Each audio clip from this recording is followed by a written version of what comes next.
మీరేంటి అంకుల్, కొడుకు లైఫ్లో సెటిల్ అయిపోతే ఏ తండ్రైనా బాధపడతారు, కానీ మీరు ఎప్పుడు కళ్యాణే సపోర్ట్ చేస్తారు. వాడి మీద ఎందుకు అంత నమ్మకం?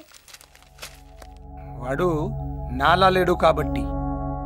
చిన్నప్పుడు నాకు ఇంజనీర్ అవ్వాలని ఉండేది, పరిస్థితిలో జాబ్ చేయమన్నాయి, బ్యాంక్ మేనేజర్. నాకు ఇష్టం లేదు, అయినా చేస్తున్నాను. ఎవ్వరికి లోటు చేయడం లేదు, సెటిల్, హ్యాపీ, సక్సెస్ఫుల్. రోజంతా బానే ఉంటుందమ్మా. రాత్రే పడుకోవడానికి నిద్రపోవడానికి మధ్య ఇక్కడ ఏదో తెలియని బాధ. చెయ్యాలనుకున్నది చెయ్యలేకపోయానని, లైఫ్లో కోరుకునేదేదో మిస్ అయిన ఫీలింగ్. ఇది చాలా మందికి ఉంటుంది, నాకు ఉంది. నా కొడుక్కి అది ఉండకూడదమ్మా. వాడు ఏం కోరుకుంటే అదే చెయ్యాలి. అయినా వాడు చేయలేక జాబ్ వదలట్లేదు, నచ్చక వదిలేస్తున్నాడు. వాడికి కావాల్సింది ఏదో అక్కడ దొరక్క వదిలేస్తున్నాడు. అందులో తప్పేంటి?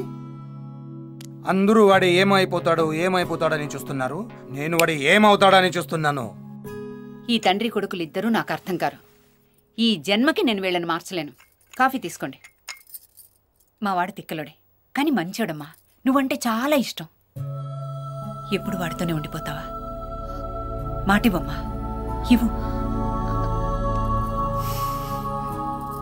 ఇప్పుడు వాడిని వెళ్ళే టెన్షన్లో పెట్టావు.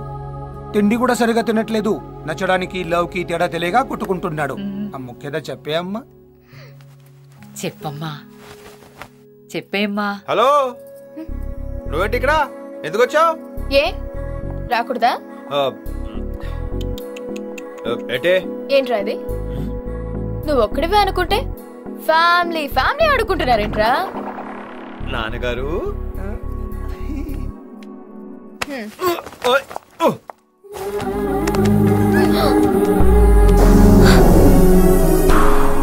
అంటే నచ్చడం వేరు, లవ్ వేరు అని పెద్ద పెద్ద స్పీచ్లు ఇచ్చావు.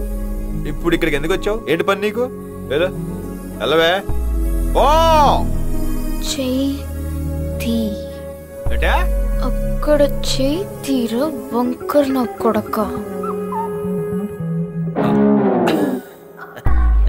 తీరా తీనే ఏం చేస్తావు?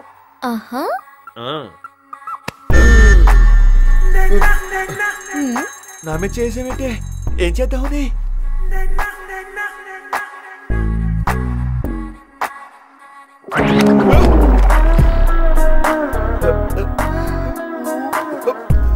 ఏంటే రింగులు తిప్పుతున్నావు?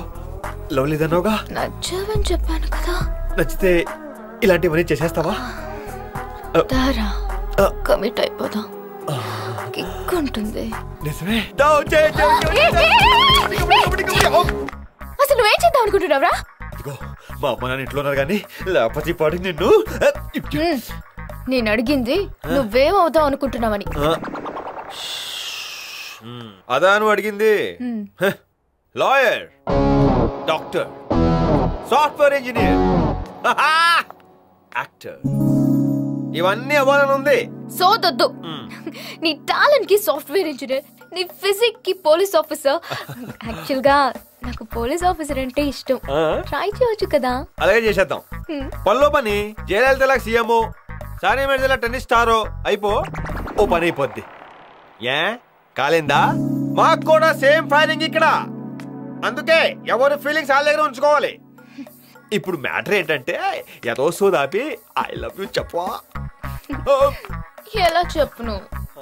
ఎవడి ఫీలింగ్ వాడి దగ్గర ఉంచుకోమన్నావుగా, ఉంచుకో. ఆ తర్వాత 4-5 రోజులు నేను వాడిని చూడలేదు, వాడు నన్ను కలవలేదు. కానీ నేను కోరిన జాబ్లో జాయిన్ అయ్యాడని తెలిసి షాక్ అయ్యాను. ఆ తర్వాత హ్యాపీగా ఫీల్ అయ్యాను. ఆ క్షణం నుంచి నా జీవితం చాలా అందంగా మారిపోయింది.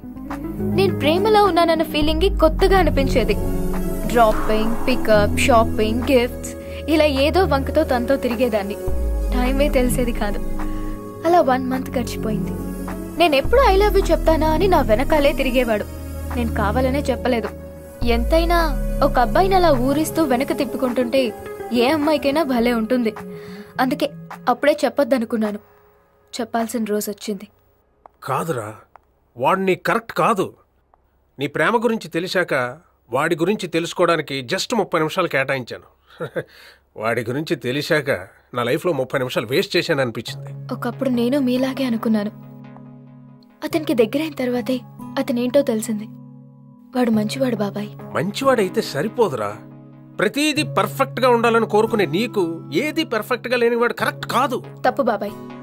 ఇన్నేళ్లుగా అమ్మా నాన్న చెప్పినా విననివాడు నా కోసం, కేవలం నా కోసం నాకు ఇష్టమైన జాబ్లో జాయిన్ అయ్యాడు. చాలా కాలంగా అదే జాబ్లో ఉంటున్నాడు. నాకు ప్రేమ మీద నమ్మకం ఉంది, అతని మీద అంతకన్నా నమ్మకం ఉంది. అతను మారాడు బాబాయ్. 4 రోజులకే జాబ్ వదిలేశాడు. అర్థం కాలేదా? కావాలంటే వెళ్ళి చూసుకో.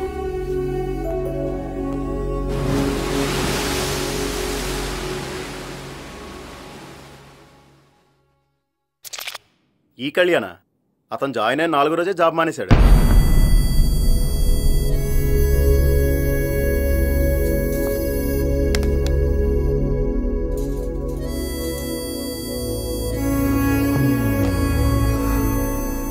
హాయ్ నాన్న, ఎంతసేపు వచ్చి లోపల ఎవరు చెప్పలేదే? పైగా వాళ్ళు జీతాలు ఇచ్చే రోజు కదా, బాగా లేట్ అయింది. ఆజాం గారికి డబ్బులు అవసరం ఉంటే ఆడికి పంపించేశాను. విపరీతమైన ప్రాజెక్ట్ వర్క్లు, బాగా బిజీ.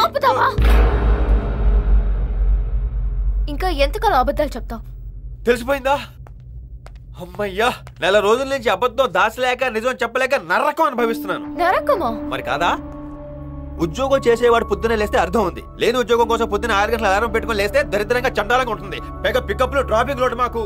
అంత నచ్చని వాడివి నాకు ఇష్టమైన జాబ్ లో ఎందుకు జాయిన్ అయ్యా? హలో, నీకు నచ్చడం ఏంటి? నాకు నచ్చిన జాబ్ లో ఇది కూడా ఒకటి ఉంది, గుర్తు తెచ్చుకో. అసలు జాబ్ ఎందుకు మానేసావు? కిక్కు లేక. నీకు కిక్ ఎప్పుడు దొరుకుతుంది? తెలీదు, ఎత్తుక్కుంటున్నాను. దొరకదు, ఎప్పటికీ దొరకదు. నీకు పని చేయడం చేత కాదు. వద్దకు. నువ్వు మారువని మా బాబాయ్ ఎంత చెప్పినా వినకుండా వాదించాను నీ మీద నమ్మకంతో. ఓహో, అదా సంగతి. ప్రాబ్లం మీ బాబేదా? ముందు మీ బాబాయ్ రౌండ్ వేసుకుందా? అబద్ధం చెప్పానని ఓ గింజేసుకుంటావేంటి? అబద్ధం మూలంగా ఈ నెల రోజుల నుంచి ఎంత హ్యాపీగా ఉన్నామని విషయం మర్చిపోతున్నావు. చూడు చూడు ఎంత హ్యాపీగా. అసలు నువ్వెవరు? ఏం చేస్తుంటావు? డాక్టర్, లాయర్, ఇంజనీర్, వెయిటర్, కనీసం క్లీనర్? ఒక్క ప్రశ్న కూడా నీ దగ్గర సమాధానం లేదు. ఇదే ప్రశ్న నన్ను ఎవరైనా అడిగితే నేనేం చెప్పను. ఏమో నాకు తెలీదు అని నేను చెప్పలేను. చెప్పకో మానే. మిగతా వాళ్ళు ఇష్టపడి చేస్తారో లేదో నాకు తెలియదు, కానీ మెకానికల్ ఏదో చేయాలని మాత్రం నేను చేయను. నేను చేసే ప్రతి పనిలో ఛాలెంజ్ ఉండాలి, కిక్ ఉండాలి. ₹1,00,000 జీతం ఇస్తున్నారు కదా అని డబ్బా కంప్యూటర్ ముందు కూర్చొని టిక్కు టిక్కు అని పనిచేయడం నా వల్ల కాదు. లోకంలో చాలా మంది కాంప్రమైజ్ అవుతారు, నేను అవును. సగం లైఫ్ గడిచాక వెనక్కి తిరిగి చూస్తే హ్యాపీగా ఉన్న క్షణాలు వేళ్ల మీద లెక్క పెట్టిన దౌర్భాగ్యం నాకొద్దు. నేను చేసేది తప్ప రైటా మంచా చెడ అనేది నాకు అనవసరం. కిక్ ఉందా లేదా అంతే. అచ్చి బాబోయ్, ఇదేంటి ఇంత ముసలంగా మాట్లాడేశాను? అమ్మడో ఫ్లోలో లచ్చనేస్తాం అని మైండ్లో పెట్టుకోకే, మెట్లు వచ్చేద్ది. మాయ చేస్తావు నువ్వు. ఈ మాయ చూసి నేను ప్రేమలో పడిపోయాను, అబద్ధాలు నమ్మేస్తాను. నేనా పిచ్చి పిచ్చిగా మాట్లాడుకో. ప్రతిదానికి లింక్ వేస్తావేంటి నువ్వు? లవ్ చేస్తే హ్యాపీగా ఉంటుంది అనుకున్నాను, కానీ ఇలా సోది నసం ఉంటుంది అనుకోలేదు. తొక్కలో లవ్ అని తొక్కలో లవ్. తొక్కలో లవ్?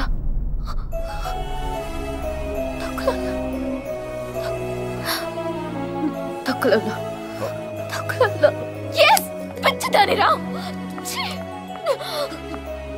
నెల రోజుల నుంచి నీకు మాట చెప్పాలని వెయిట్ చేస్తున్నాను. నువ్వు వినాలనుకుంటున్నావు, కానీ ఇలాంటి టైంలో చెప్పాల్సి వస్తుందని అనుకోలేదు. This is the worst moment of my life. చెప్పు చెప్పు అని నన్ను చంపావు కదా, చెప్తున్నాను విను. I love you, but I hate you. ఎవరైనా కలవడానికి చెప్తారు, కానీ నేను విడిపోవడానికి చెప్తున్నాను. ఐ లవ్ యూ, కానీ నువ్వు నాకు వద్దు.